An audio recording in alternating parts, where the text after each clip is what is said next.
let's see, how many blocks do I need? I need 48 blocks total. So I have 5. I need to get busy.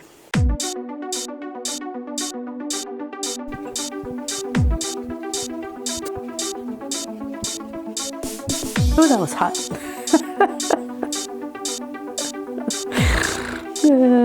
This little thing gets so hot. It's a heat press, it's not an iron, and I have to remind myself of that sometimes. I absolutely love it. It is perfect for these little pieces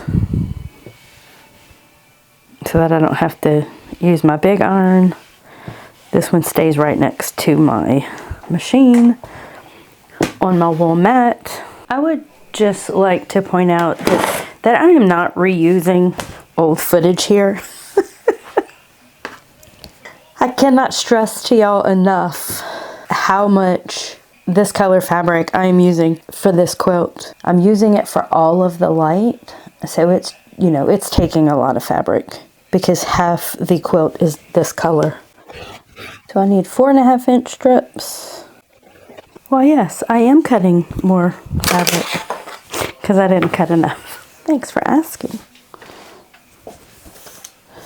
Based on my math from my last cut, I can get about 25 from each strip, and I only need about 10.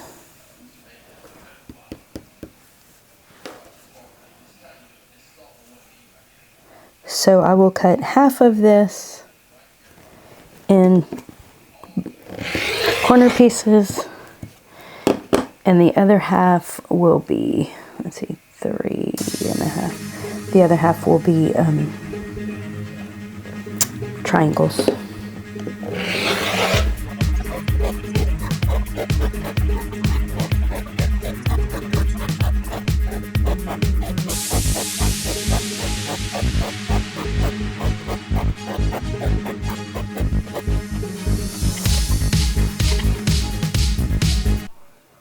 Okay, so let's see if I can explain this a little bit better, what happened in the first video. So when I am using triangles, you have to accommodate for the 1/4-inch seam. So if you don't accommodate for that seam, you will end up with like what happened here. And we want this seam and that seam to match up. So y'all, let's see if we can get that right. I think I need to move it up a little bit. All right, let's see if it worked. It's better, but it's not so good. So what I've done is, where you can see I have them both higher and they're meeting on the bottom, but I do have those 2 dog ears and those seams are meeting in the middle. So let's see what happens. And when you open it up, that is what it needs to look like. So you see here, these 2 points match up and it is straight across the top. That's what we want. So that when I put the next one on top and I do a 1/4-inch seam allowance, it'll match up right there. So this is perfect. I've got my dog ears up, opposite each other, lined up, dog ears up. Get that good seam match right there. And make sure that the pink is sewed to the light.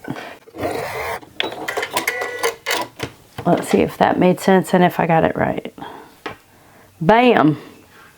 Yes. Okay, so I think I've got a rhythm. I need to make sure that the pink edge is sewn. So for me, that means I keep it on the right side. Get the points matching right here. Dog ears up. All lined up straight so that these seams are consistent. Now I will start to chain piece.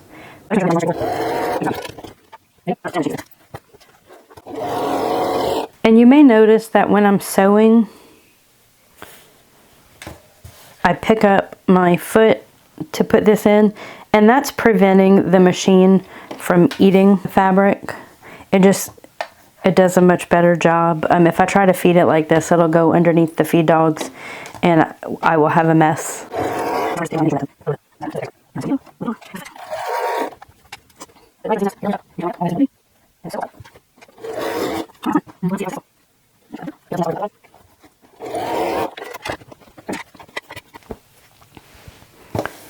Straight line.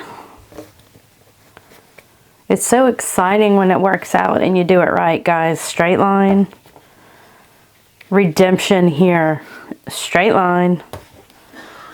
Amber has redeemed herself. I was concerned that I wouldn't be able to figure it out. Oh, I'm so excited. Okay. So let's iron these flat to the dark side. Now this one is one that's kind of jumbled up. This one's kind of jumbled. Straight edge, straight edge, straight edge. Okay, so let's pull these aside. My grandma would be so proud. And I am going to trim some of these points because that is a lot of bulk right here. So I'm going to go back and trim it that way and then again this way.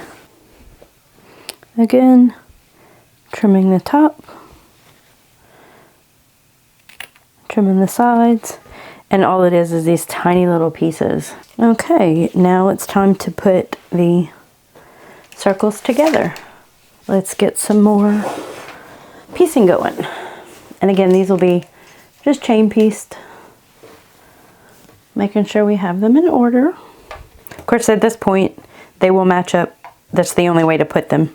And you see I have a 1/4 of an inch here. On each piece, there's a 1/4 of an inch, so that when I put them together and sew the 1/4 of an inch, all of the points should match up. Everything is good. And so because I've nested the seams so well and ironed everything in the same direction, it's much easier.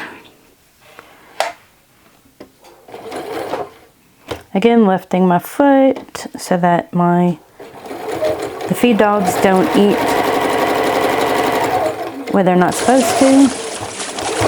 They are on a strict no fabric diet. So let's see how this worked out. It is so thick in the middle. So for this, I will probably open those seams, just not to get that big, huge bulk. But y'all, look, how awesome is that? All the points match. And again, all of the points are matching. Matching points. Awesome. So that's why we make test blocks in the beginning, because if there's going to be a problem, you want to be able to fix it rather quickly. So I'm just going to keep making these because all of these are exactly the same. The only thing different here is half of these will get dark triangles on the light colors, and they will get light triangles on the different colored fabric. And I'm just going to get busy making these blocks, and then I will add the squares, the triangles at the end. We are taking this ridiculously wonky block and we are going to